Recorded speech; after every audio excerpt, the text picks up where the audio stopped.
as you said, my name is Lance Blackdeer. My whole chunk name is Gigoide Higa, which it's call him.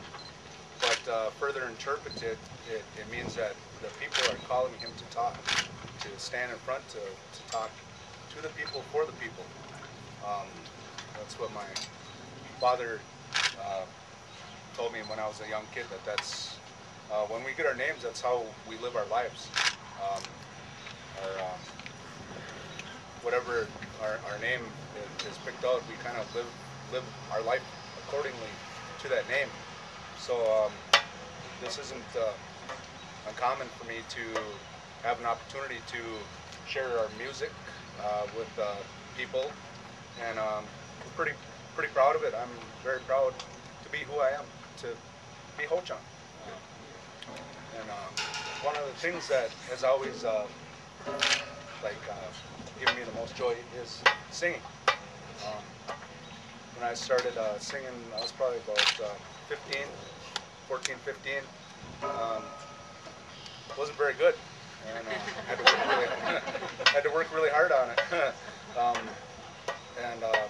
So now I have my own drum, and I do, occasionally bring my own drum out and, perform at either at powwows or at ceremonies like this. I've been doing this kind of stuff since like early 90s. When I was like 18, 19 years old. Spent a lot of time on the road all over the country throughout the course of my life up till now, doing these kinds of things. So it's not normal or unusual for me to bring a drum out and sing in front of a bunch of people I don't know. It doesn't bother me. I'm sharing, our voice, our language, and stuff like that. I enjoy that. It puts a smile on my face. So the drum group that I have, not so much a particular group. When you find out about Ho-Chunk people, you'll find out that there's so many different drum groups. There's like 11, 12 drum groups. But our language within our people is universal. Our songs within our people are universal.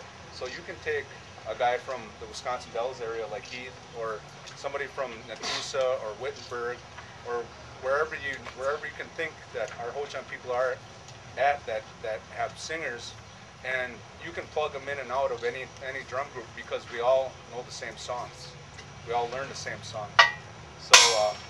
So myself, not so much having a set group of guys, I get the guys that are available, that I feel that are gonna provide the best music that day. And I don't have any particular loyalty or anything like that towards anybody. Anybody's welcome on my drum. It just depends on who's there that day. I try to plan ahead of time, so I have enough guys. But more so, the drum goes on my name, and that the name that I picked out of Battle Point is there's a road called Battle Point Road, and it was probably about 3-4 miles away from where I grew up. I grew up in a wigwam, so I used to go down that area. My dad, and he'd tell me, "Hey, don't go down there. It's a pretty scary place, even during the daytime." We had a big battle there between our people and the Chippewa people. They came down to take our land, and we didn't let it happen. And so it was a very powerful place, and it was right down the road. So I've always had that connection with that place. So when I had to come up with the drum name, I chose that because it was close to me.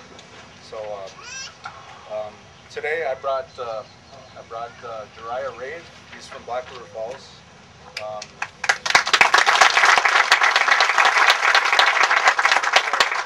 Veteran. I brought my brother James Blackdeer. He's from Hatfield area. It's about a good 20-25 minutes from Black River. He's from that area. Heath Littlejohn, he's from the Wisconsin Dells area.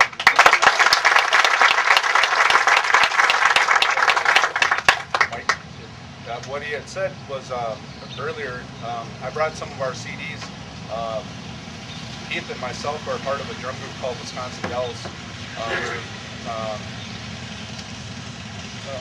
group put out our second album a couple weeks ago, so I brought some CDs down for sale. If anybody liked how we sing, we had a whole different group, and that group we travel with all over the place. We get asked to sing all over, and we like to share our music, and it's kind of one, how she's an artist, and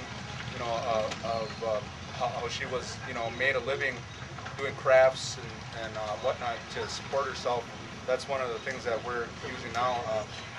15, 20 years ago, you guys would not be able to find our music. It wouldn't be out there. We're coming into an age now where we feel comfortable sharing that. 15, 20 years ago, we wouldn't be willing to do that. It was a lot different in those time frames. So now, we feel like it's okay and it's welcome for us to share a part of us. So over there at that stand, we got some CDs for sale if anybody's interested. The main thing for us coming here today was to pay respect to this lady, and my grandmother. My grandmother, she did the same things, and it's really cool for us to see that that's respected. It's pretty cool, and it's awesome to be here today for myself and each and every one of us, and the chief and his family. So we appreciate the warm reception that we've had. There again, it's kind of tough to talk about that because it didn't always used to be that way, and so now it is becoming that way, and it's a great feeling. So with that, I think that we're probably going to sing another song for the work that she did. We're going to sing an honor song for Marilyn, and everybody can stand up and maybe shake her hand and whatnot and stuff like that. We're going to sing another song for her, and I don't know how much longer how many more songs we want. We have songs to close up the ceremony. I'm not sure how much longer it's going to go, but it's one of the things that we do when somebody does something like this, that we pay respect to them and give that person honor. So usually when we sing that, then that person will come out and they'll usually dance around, but you might not be able to do that. So if she could just stand up and you guys could come by and shake her hand, that would be cool.